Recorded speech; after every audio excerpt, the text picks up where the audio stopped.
નમસ્કાર વિદ્યાર્થી મિત્રો, ધોરણ 11 વિષય યોગ સ્વાસ્થ્ય અને શારીરિક શિક્ષણ પાઠ નંબર 12 હોકી વિશે માહિતી મેળવશું. વિદ્યાર્થી મિત્રો, હોકી આપણી રાષ્ટ્રીય રમત છે. વિદ્યાર્થી મિત્રો,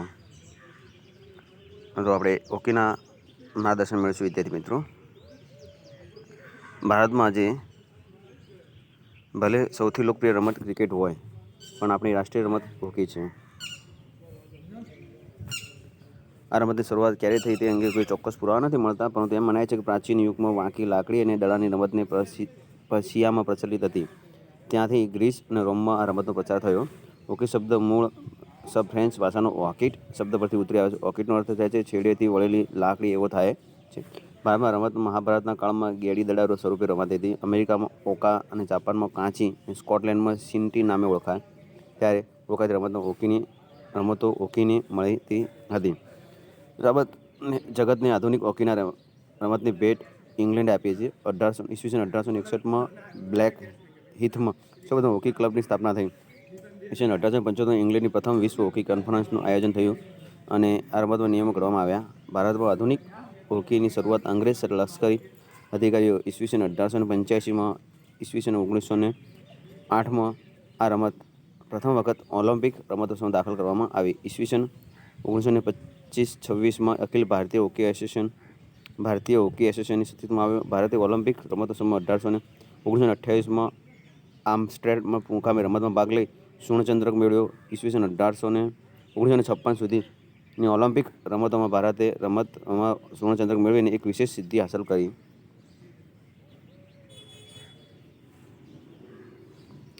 આ સમય દરમિયાન ભારતને શ્રી ધ્યાનચંદ કે જેઓ હોકીના જાદુ તરીકે પ્રખ્યાત થયા હતા, એવા હોકીના રમત અજોડ ફાળો આપ્યો હતો. ઈસવીસન 1956માં પછી ઈસવીસન 1964 ટોક્યો ઓલિમ્પિક્સમાં અને 1980માં મોસ્કો ઓલિમ્પિકમાં પણ ભારતે હોકીની રમત સુવર્ણચંદ્રક મેળવી સિદ્ધિ હાંસલ કરી હતી. હવે આપણે વિદ્યાર્થી મિત્રો હોકીનું મેદાન જોઈશું, જે આપણે બાજુના મેદાનમાં જોઈ રહ્યા છીએ. ચિત્રમાં હોકીનું મેદાન જે આકૃતિ આપણે જોઈ રહ્યા છીએ, લંબચોરસ હોકીનું મેદાન હોય છે. વિદ્યાર્થી મિત્રો હોય છે અને અહીં આપણે વાર અને ફૂટ અથવા ઇંચમાં હોય છે, જે આપણે ચિત્રમાં જોઈ રહ્યા છીએ. વિદ્યાર્થી મિત્રો, હોકીનું મેદાન કેવું હોય છે.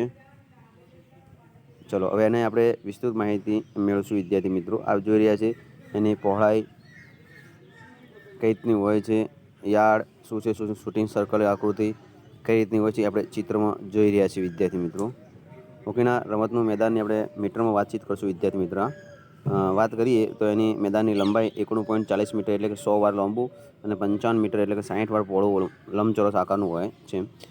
મેદાનની વાત કરીએ તો સમતલ હોય છે, ખાડા ટેકરા વિનાની હોવી જોઈએ. મેદાન લંબાઈવાળા ભાગને રેખાઓ આજુબાજુ સાઇડ લાઇન અને પહોળાઈવાળા ભાગની રેખાઓને ગોલ લાઇન તરીકે ઓળખાય છે.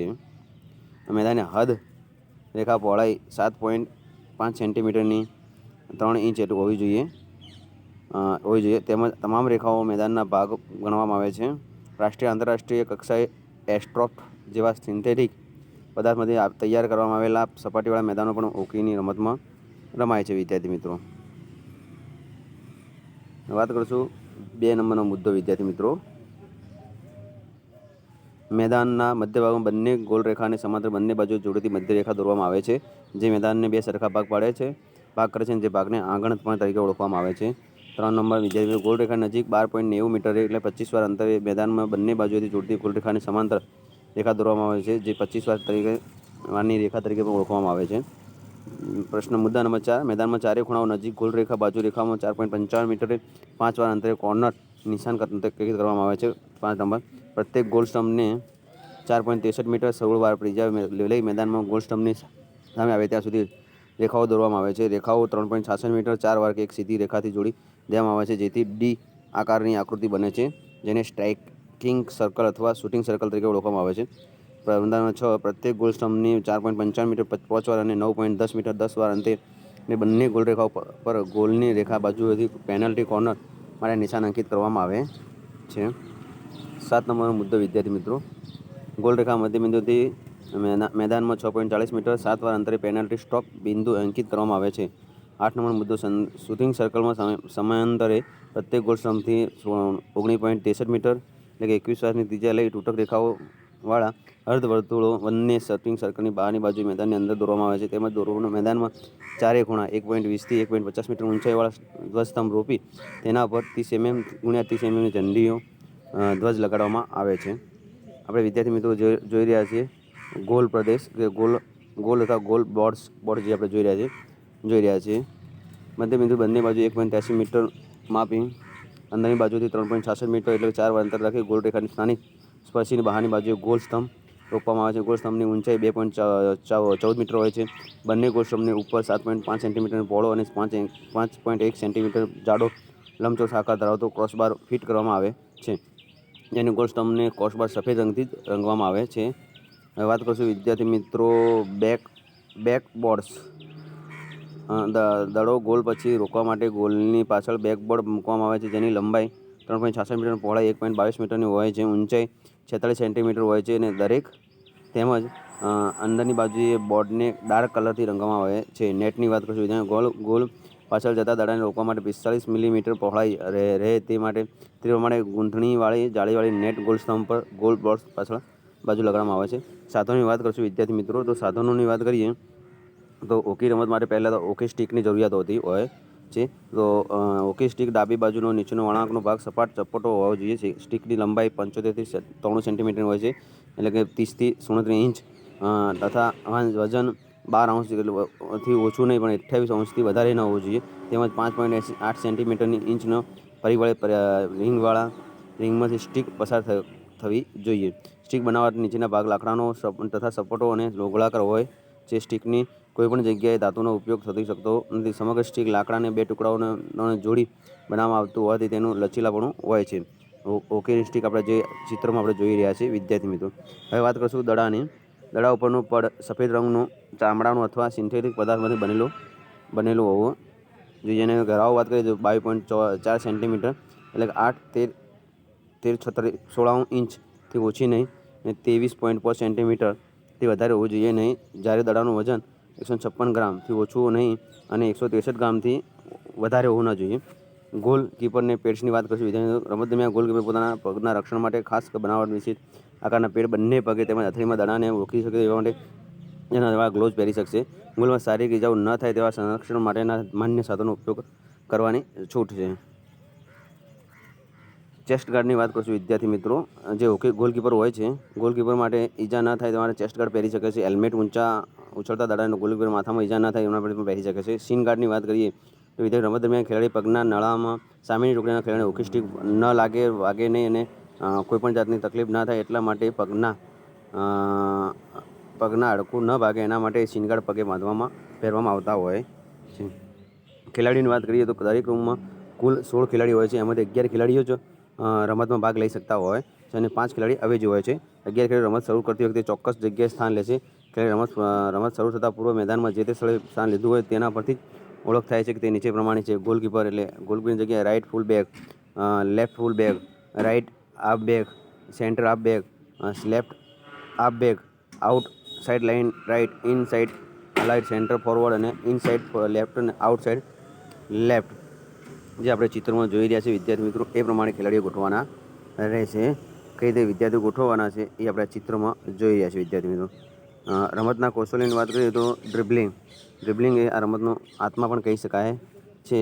પાયાનું ખૂબ મહત્વનું કૌશલ્ય છે. કૌશલ્ય માણસ દડા પર કાબુ મેળવે ઝડપથી દડા સાથે ગતિ કરી શકાય છે. એના પગથિયા વાત કરશું તો શૈક્ષણિક પગથિયા. સ્ટિકની પકડ કઈ રીતે પકડવી એ આપણે ચિત્રમાં જોઈ રહ્યા છીએ વિદ્યાર્થી મિત્રો. મજબૂત ડાબા હાથ વડે સ્ટિકની ઉપરનો છેડાથી પકડવાનો અને સપાટ ભાગ વડે ડાબી તરફ રીતે પકડવી. જમણા હાથ વડે સ્ટિકને મધ્યમથી પકડવી. ડાબા હાથની પકડ મજબૂત જ્યારે જમણા હાથની પકડ ઢીલી રહેશે તેથી તે હાથમાં સ્ટિક ફરી શકે. શરીરની સ્થિતિ આપણે જોઈ રહ્યા વિદ્યાર્થી મિત્રો. બંને પગ યોગ્ય પ્રમાણે આગળ પાછળ ખુલ્લા શરીર પ્રમાણથી આગળ ઝૂકેલું રહે. નજર દડા ઉપર રાખવી. દડાની સ્થિતિની વાત કરીએ તો દડો જે પગ આગળ હોય તેનાથી 9 ઇંચથી 12 ઇંચ જેટલો આગળ તરફ રાખવો. ડ્રિબલિંગની ક્રિયા વાત કરીએ તો વિદ્યાર્થી મિત્રો એક પગ આગળ મૂકી જેનાથી વિરુદ્ધ દિશામાં આગળ તરફ દડાને 45 અંશના ખૂણે ટપરવો. તરત જ બીજો પગ આગળ મૂકી દડાને રોકી વિરુદ્ધ દિશામાં 45 અંશના ખૂણે આગળ તરફ ટપરવો. આ પ્રમાણે ટપરવાતા આગળ વધવું. આપણે વિદ્યાર્થી મિત્રો જે આપણે ચિત્રમાં જોઈ રહ્યા છીએ કઈ રીતે જમણો પગ ડાબો પગ કઈ રીતે મૂકવાનો છે અને કઈ રીતે આગળ જવું એ આપણે ચિત્રમાં જોઈ રહ્યા છીએ વિદ્યાર્થી મિત્રો. હિટિંગ દડાને દડો હિટિંગ દડાનો ફટો હિટિંગ એટલે કે દડાને ફટકો મારવો. આ કૌશલ્ય વિવિધ પ્રકારના જેમને સ્ટ્રાઇટ હિટ, રિવર્સ હિટ ને હિટ ઓન રોંગ ફૂટ વગેરે હોય છે. તો સ્ટ્રાઇટ હિટની વાત કરીએ, અહીંયા આપણે સ્ટ્રાઇટ હિટ વિશે જોઈએ તો આ ક્રિયા દડાને ફટકો મારીને આગળ મૂકવાની હોય છે. પગથિયાની વાત સ્ટિકની પકડ, શરીરની સ્થિતિ અને આ બધું આપણે જોઈ રહ્યા છીએ વિદ્યાર્થી મિત્રો. એના પગથિયાની વાત કરીએ તો સ્ટિકની પકડ 4 ઇંચથી 5 ઇંચ જગ્યાએ છોડી ને સ્ટિકને ડાબા હાથ વડે પકડવાના, ડાબા હાથ અને જમણા હાથ વચ્ચે સ્ટિકની પકડવી, સ્ટિકનો સપાટ ભાગ ડાબી બાજુથી રહે તે પ્રમાણે મજબૂત પકડવો, જે આપણે ચિત્રમાં જોઈ રહ્યા છીએ. શરીરની સ્થિતિ એ રીતની હોય છે વિદ્યાર્થી મિત્રો કે આપણે આગળ ઝૂકેલું હોવું જોઈએ ખભાથી, અને કઈ રીતે આપણે અટક કરવો એ આપણે હિટ કરવા માટે પ્રશ્ન થશે વિદ્યાર્થી મિત્રો. દડાની સ્થિતિની વાત કરીએ તો દડાની સ્થિતિ ડાબો પગ દડો ડાબા પગના પંજાની આગળ 6 ઇંચથી 9 ઇંચની જેટલું દૂર હોવો જોઈએ. ક્રિયા સ્ટિકને જમણી તરફ પાછળ સીધી લઈ જાય તે પ્રમાણે આગળ લેવી, સ્ટિકને મધ્ય ભાગમાંથી કાંડાના બળથી દડાને ફટકારવા ક્રિયાને દરમિયાન સ્ટિક ખંભાથી ઊંચી જવી જોઈએ. અને અનુગામી ક્રિયા સ્ટિકને સીધી દડો જે તે તરફ ફટકાર્યો છે તે દિશામાં લઈ જવી, શરીરના ફટકારેલા દડાની દિશામાં ફેરવું. સ્ટોપિંગની વાત કરીએ તો વિદ્યાર્થી મિત્રો, સ્ટોપિંગ આપણે ચિત્રમાં જોઈ રહ્યા છીએ કઈ રીતે દડો રોકી શકાય છે. ખાસ કરીને અગત્યનું મહત્ત્વનું આ કૌશલ્ય છે. આ આત્મવિશ્વાસ માટેનું ખાસ જરૂરી છે. આ કૌશલ્ય વિવિધ પ્રકારો છે. તેમાંથી જો સામેથી દડાને રોકો, ડાબી બાજુથી દડાને રોકો, જમણી બાજુથી દડા રોકો, બાજુથી દડાને રોકો. અહીંયા આપણે દડાને સામેથી કઈ રીતે રોકવો છે તે વિશે જાણીશું વિદ્યાર્થી મિત્રો. અને આપણે ચિત્રમાં પણ જોઈ રહ્યા છીએ કે સામે દડાવો તો કઈ રીતે સ્ટોપિંગ કઈ રીતે કરવું, જમણી બાજુથી ડાબી બાજુથી કઈ રીતે રોકવું એ આપણે ચિત્રમાં જોઈ રહ્યા છીએ વિદ્યાર્થી મિત્રો. સ્ટિકની પકડની વાત કરશું વિદ્યાર્થી મિત્રો. એમાં સ્ટિકની પકડ ડાબા હાથ વડે સ્ટિકને ઉપરના છેડે પકડવાની, જમણા હાથ વડે સ્ટિકને ઉપરના છેડેથી મધ્યમાંથી પકડવીને સ્ટિકને સપોર્ટ ભાગ આગળ સામેની બાજુએથી આવતા દડા તરફ રાખવો. શરીરની સ્થિતિ શરીરનું વજન બંને પગ ઉપર સરખું રહે તેમ પગને કુદરતી રીતે ખુલ્લા રાખવા. શરીર કમરમાંથી આગળ તરફ ઝૂકેલું રાખવું. ઝૂકેલું ડાબા હાથની કોણી દડાઓ તરફ રહે તે રીતે જમણો ઘૂંટણ વચ્ચે સહેજ આગળ તરફ નજર સામેથી દડો આવતા દડા રાખવી. ક્રિયાની વાત કરીએ તો દડો નજીક આવે ત્યારે બંને પગના પંજા આગળ સ્ટિકનો સપાટ ભાગ દડા તરફ રહે તે સ્ટિક ઉપરથી આગળ તરફ સહેજ ઝૂકેલી રહે તે સ્ટિકના સપાટ ભાગ વડે દડો રોકવો. જેવો સ્ટિકને પર તરત જમણા હાથ વડે સ્ટિકને સહેજ પાછળ તરફ ખેંચવી અને દડાની સ્ટિકને અથડાવી નજીક જ અટકી જાય છે. પુશિંગની વાત કરશું વિદ્યાર્થી મિત્રો. પુશિંગ જે આપણે ચિત્રમાં જોઈ રહ્યા છીએ વિદ્યાર્થી મિત્રો. પુશિંગ સ્ટ્રેટ પુશ એટલે દડાને ધકેલવું. આ કૌશલ્ય દડાની પાછળ સ્ટિક પર મૂકી સ્ટિક વડે દડાને આગળ ધકેલવામાં આવે છે. પુશની વિવિધ પ્રકારો જેમ કે straight push, reverse push, sweep push વગેરે. અહીંયા આપણે દડાને આગળ તરફ કઈ રીતે મોકલવો એ આવે છે તે શીખીએ જે આપણે ચિત્રમાં જોઈ રહ્યા છીએ વિદ્યાર્થી મિત્રો. કઈ રીતે પુશિંગ કરવાનું છે, દડા પાસે ઓકી કઈ રીતે રાખવાની છે, કઈ દિશા આપણે જવા દઈશું એ આપણે જોઈશું. સ્ટિકની પકડ ડાબા હાથ વડે સ્ટિકને ઉપરના છેડે પકડશું, જમણા હાથ વડે નીચેથી પકડશું અને સપાટ ભાગ વડે તે રીતે પકડવી. હવે આગળ વસ્તુ શરીરની સ્થિતિ એ રીતની રાખશું વિદ્યાર્થી મિત્રો કે 45 ખૂણે તે પ્રમાણે મૂકવાનો. શરીર કમરથી દડાને દિશામાં સહેજ ઝૂકેલું, નજર દડા સામે, દડા શરીરનું વધુ વજન દડાઓ પુશ કરતાં પહેલાં જમણા પગ ઉપર, પુશ કર્યા બાદ સંપૂર્ણ વજન ડાબા પગ ઉપર લઈ જવું, નજર દડા તરફ રાખવી. દડાની સ્થિતિ વાત કરીએ તો વિદ્યાર્થી મિત્રો દડો પગના પંજા જમણી બાજુ આશરે 9 ઇંચથી 12 ઇંચ દૂર રાખવો. ક્રિયા દડાને પુશ કરવા માટે 3 પ્રકારના બળ એકસાથે કામ કરે છે. હાથ વડે સ્ટિકને દડાને આગળ ધકેલવાનું કામ, શરીરનું વજન જમણા પગ પર જમણા ઉપરથી ડાબા પગ પર લઈ જવું છે. શરીરને દડા તરફથી ફેરવી જે દિશામાં ધક્કો ધકેલીએ છીએ તે દિશામાં ફેરવવું. દડાની પાછળ સ્ટિકને નીચેના વળાંકવાળા સપાટમાં અનુગામી ક્રિયાની વાત કરીએ તો વિદ્યાર્થી મિત્રો દડાને જે દિશામાં ધકેલ્યો હોય તે તરફ સ્ટિકને સીધી લંબાવી શરીર દડાની દિશામાં સીધું રાખવું. ફ્લિકિંગ સ્ટ્રેટ ફ્લિક દડાને સામા પક્ષમાં ખેલાડીની સ્ટિક પરથી ધ્યાન થઈને એવી રીતે પાછળની ફેંકવામાં આવે છે કે દડો જમીન પર પડ્યા પછી ગબડતો રહે. સામાન્ય આ ક્રિયાને દડાને ઘૂંટણથી છાતી જેટલી ઊંચાઈ ઉછાળવામાં આવે છે, જેને આ ક્રિયાને ફ્લિક કહેવામાં આવે છે. ફ્લિકના વિવિધ ગબડતા દડાને ફ્લિક કરવો, દડાને સામેની બાજુથી ફ્લિક કરવો, દડાને રિવર્સ ફ્લિક કરવો વગેરે. અહીં આપણે સ્ટિક ફ્લિક કઈ વિશે જાણીશું. સ્ટિકની પકડ વિશે આપણે વિદ્યાર્થી જે તે સમયે આપણે જાણીશું કે શરીરની સ્થિતિ કઈ રીતની હશે એ આપણે પણ આ પંજાને ડાબા પગમાં મૂકવાનો, જમણો ડાબા પગથી 1.5 ફૂટ દૂર 2 ફૂટ અંતરે મૂકવું, શરીરનું વજન ભાગ ડાબા ઉપરથી જ્યારે આ બધું આપણે જોતા. દડાની સ્થિતિની વાત કરીએ તો વિદ્યાર્થી મિત્રો 18 થી 12 ઇંચ પગના પંજાથી ડાબા પગનાથી સહેજ આગળ રહેશે. ક્રિયા સ્ટિકની વાત કરીએ તો ત્રાંસી રહેશે. સ્ટિક નીચે તરફ ધકેલી સમયે હાથ જમણા વડે સ્ટિકની ઉપરની બાજુ ખેંચવો રહેશે. અનુગામીની ક્રિયા વાત કરીએ દડો જે દિશામાં જાય તે સ્ટિકને લંબાવે જેથી દડાની દિશા બદલાય નહીં. સ્ટૂપિંગની વાત કરીશું વિદ્યાર્થી મિત્રો.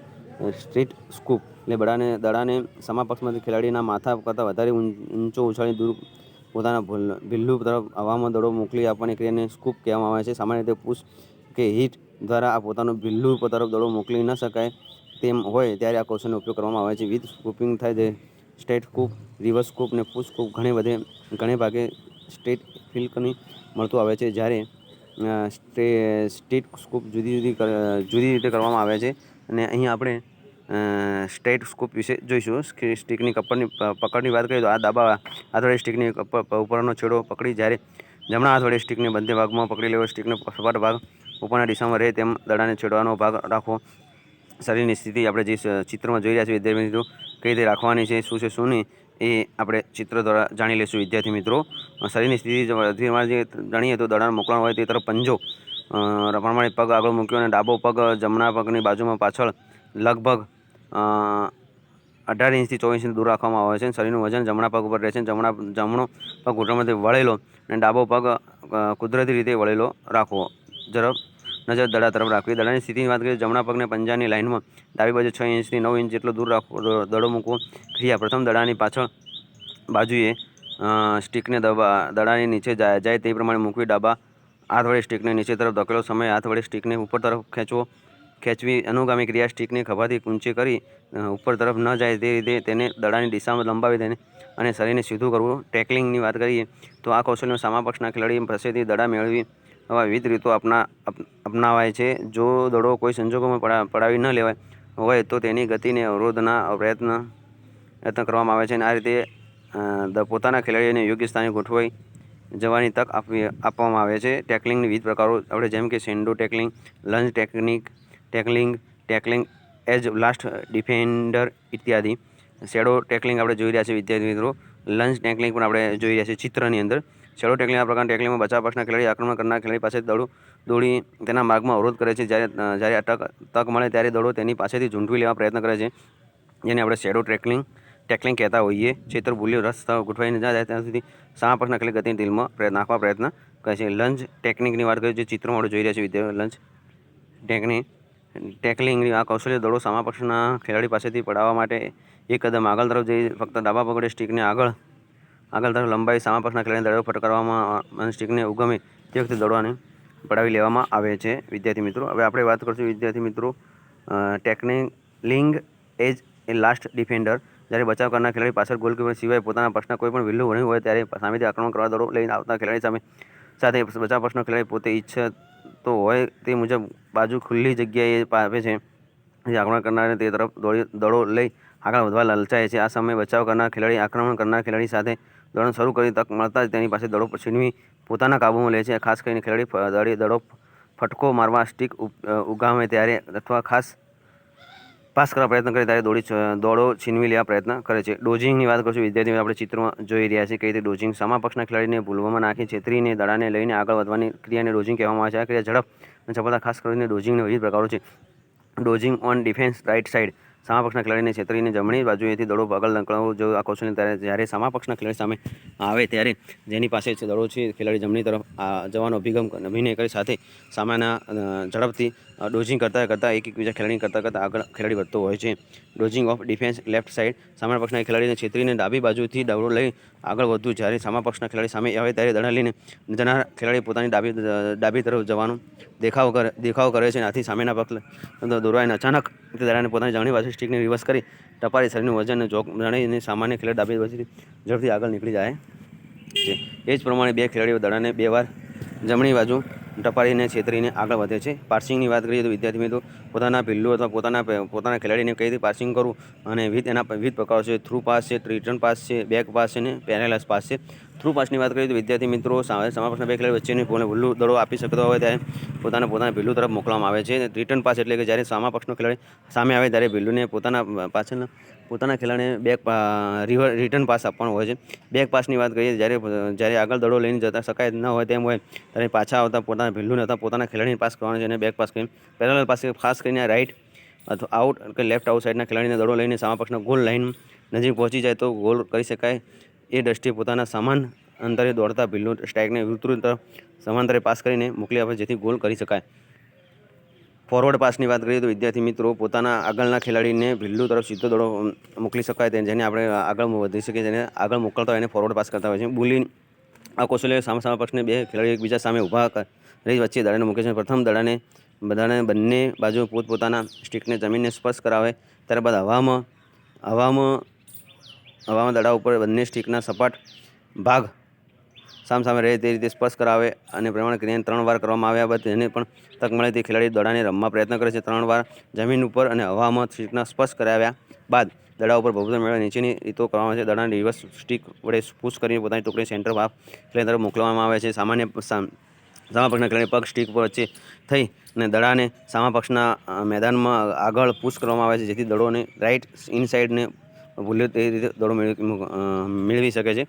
બુલી કરનાર ખેલાડી જ સામા ખેલાડીને ડોઝ કરીને દડો લઈને આગળ વધે છે. ગોલકીપિંગની વાત કરશું વિદ્યાર્થી મિત્રો. ગોલકીપિંગમાં ટુકડીના હાર છે સારો ગોલકીપર ટીમને જીતાડે છે કારણ કે ગોલ થતો રોકવાની મુખ્ય જવાબદારી તે ગોલકીપરની હોય છે.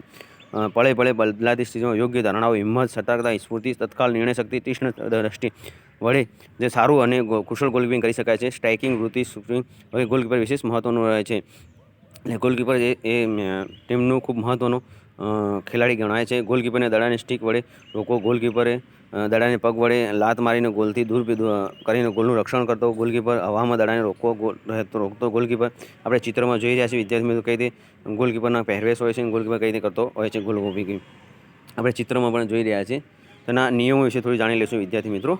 નિયમો: રમતનો સમય 15, 2, 15 અને 10 મિનિટ. આપને 15, 2, 15 મિનિટ એમ 4 સમય રમતમાં વહેંચવામાં આવે છે. હર સમય વચ્ચે 10 મિનિટનો વિરામ આપવામાં આવે છે. રમત દરમિયાન જે પણ વ્યય થયો હોય તેને જેથી દર સમય ઉમેરી આપીને થયેલ જેટલી રમત લંબાવી આપવામાં આવે. રમતની શરૂઆતની વાત કરીએ તો રમતની શરૂઆત વિદ્યાર્થી મિત્રો બંને ટીમને સામે ઊભી કરીને સિક્કા ઉછાળથી કરવામાં આવતી હોય છે. જે રમતની મેદાન મધ્ય હોય છે, મધ્યના મેદાનમાં બંને ટીમના ખેલાડીઓ ઊભા થશે. ત્યાં કોચ, રેફરી બધા ઊભા થઈને ત્યાંથી સિક્કા ઉછાળ કરવામાં આવશે. સિક્કા ઉછાળ ત્યાં રમતની શરૂઆત થતી હોય છે. બીજા નંબરે સેન્ટર પાસથી રમતની શરૂઆત કરતી વખતે સેન્ટર પાસ કરનાર ખેલાડી બંને ટુકડીના બાકીના તમામ ખેલાડી મેદાન પોતાના અર્ધ ભાગમાં રહે છે. સેન્ટર પાસમાં પુશ અથવા હિટ બંનેમાંથી અનુકૂળ લાગે તે રીતે કરી શકાય છે અને મેદાન કરી શકાય છે. સેન્ટર પાસ વખતે હરીફ ટીમના તમામ ખેલાડીઓ સેન્ટર પાસ લેનાર ખેલાડી પાસે ઓછામાં ઓછા 5 મીટર દૂર હોવા જોઈએ. 5 નંબર સેન્ટર પાસ પુશ કે હિટ કરેલો દડો 1 મીટર જેટલો દૂર જાય પછી સેન્ટર પાસ કરનાર ખેલાડી સિવાયના ગમે તે ખેલાડીને દડાને રમી શકે છે. અન્ય કોઈ પણ ખેલાડી દડાને રમે તે પછી સેન્ટર પાસ કરનાર દડા રમી શકશે. 6 નંબરની વાત કરીએ ગોલ થાય ત્યારે જે ટુકડીએ ગોલ કર્યો હોય તેનાથી વિરુદ્ધ ટુકડી મેદાનની મધ્યમાંથી સેન્ટર પાસ દ્વારા રમત પુનઃ શરૂ થાય. 7 નંબરની વાત કરીએ વિદ્યાર્થી મિત્રો બીજા અર્ધ સમયની શરૂઆતના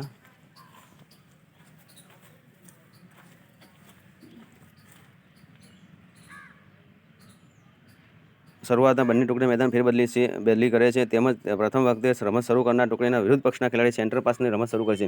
અવેજીકરણની વાત કરશું વિદ્યાર્થી મિત્રો પ્રત્યેક ટુકડીમાં 16 ખેલાડીઓ હોય છે. એમાં 11 ખેલાડી રમતમાં ભાગ લે. રમત દરમિયાન પેનલ્ટી કોર્નર મળે ત્યારે સિવાય ગમે ત્યારે ખેલાડીઓનું ગમે તે વાર અવેજીકરણ કરી શકાય છે. ફક્ત શિક્ષારૂપી મેદાન બહાર મોકલવામાં આવે છે. ખેલાડી બદલે હવે બીજો ખેલાડી રમતમાં રમી શકતો હોય છે. ગોલ રમત ભાગ લેનાર ખેલાડી ટુકડી પૈકી સામા પક્ષની ગોલ રેખા પસાર કરીને ગોલ સ્ટમ્પને અંદર મોકલી આપે તે આક્રમણ કરીને ટુકડીને ગોલ થયો ગણાય છે. રમતના નિયમોની વાત કરશું વિદ્યાર્થી મિત્રો. રમતના સામાન્ય નિયમો: હોકી સ્ટિકના ચપટા ભાગને દડાને રમી શકાય છે. 2 જ્યારે 5 મીટરની નજીકમાં અન્ય કોઈ ખેલાડી હોય ત્યારે દડાને ભયજનક રીતે ફટકો મારીને અન્ય ઈજા થાય તે રીતે રમી શકશે નહીં. ગોલકીપર સિવાયના અન્ય કોઈ પણ ખેલાડીને દડાને હોકી સ્ટિક સિવાય રમી શકે નહીં.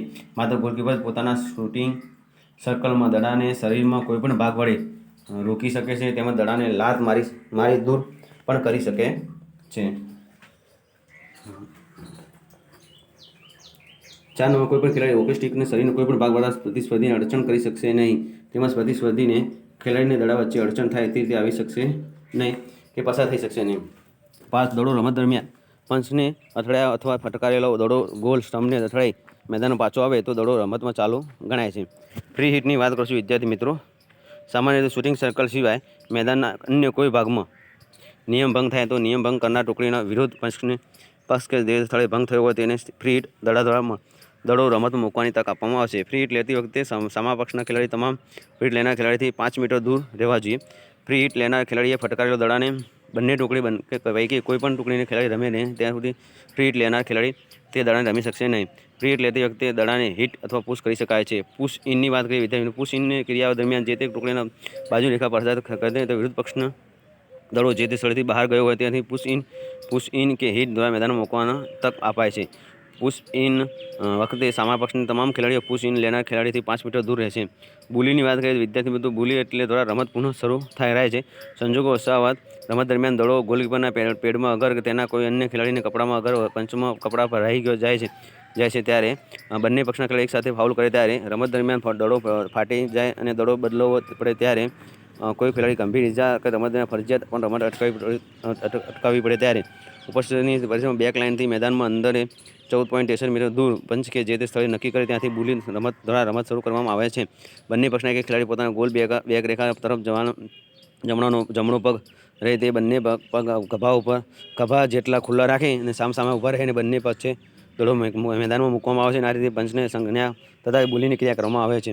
ગેરવર્તણૂકમાં જો કોઈ પણ ખેલાડીનું વર્તન ખેલદિલી ભર્યું ન હોય, હિંસક રીતે રમતો હોય, પંચના નિર્ણયને માન ન આપતો હોય તેવી પરિસ્થિતિમાં તેના ગુનાની ગંભીરતા અનુસરીને પંચને નીચે પ્રમાણે ડિક્શનરી આવે. પહેલી જ વાર ગેરવર્તણૂક હોય તો ઘરનું ગંભીર ન હોય તો પંચને બોલાવીને સૂચના આપે છે. બીજાનું આમ છતાં વર્તનમાં સુધારો ન થાય તો ગ્રીન કાર્ડ, લીલા રંગનું કાર્ડ બતાવીને ચેતવણી આપવામાં આવે છે. કોઈપણ ખેલાડી ગંભીર પ્રકારની ગેરવર્તણૂક કરે તો યલો કે પીળો કાર્ડ આપીને ચોખ્ખો મારશે. રમતમાં મેદાન બહાર જવા માટે ઘણા ગુનાને ગેરવર્તણૂક ગંભીરતા નક્કી કરવામાં છતાં પંચને ગેરવર્તણૂક બહાર મોકલવામાં આવેલા ખેલાડીને બદલે અવેજી ખેલાડીઓમાં કોઈ રમતમાં લઈ શકાતો નથી. પીળા રંગનું કાર્ડ બતાવીને જે ખેલાડીને મેદાન બહાર મોકલવામાં આવ્યો હોય તે પોતાની શિક્ષાનો અમલ પૂરો કરી જે તે પંચને પરવાનગી લઈને રમવા માટે મેદાનમાં દાખલ કરો. રમત ટાઈ ગાંઠે પડે ત્યારે વિદ્યાર્થી મિત્રો, રમતના બંને અર્ધ સમય પૂરો થયા જાય ત્યારે છતાં એક ટુકડી ગોલ ન કરી શકે અથવા ટુકડીનો સરખા ગોલ થયા હોય ત્યારે બંને ગાંઠ ટાઈ પડી હોય ત્યારે એ ટાઈ બ્રેકર નિયમને અમલ કરવામાં આવે છે. જેનો વિજેતા નક્કી થાય તેવું પરિણામ ના આવે ત્યાં સુધી બંને ટુકડી એક ગોલ ખેલાડીને વારાફરતી 5 પેનલ્ટી સ્ટોક મારવામાં આવતી હોય છે.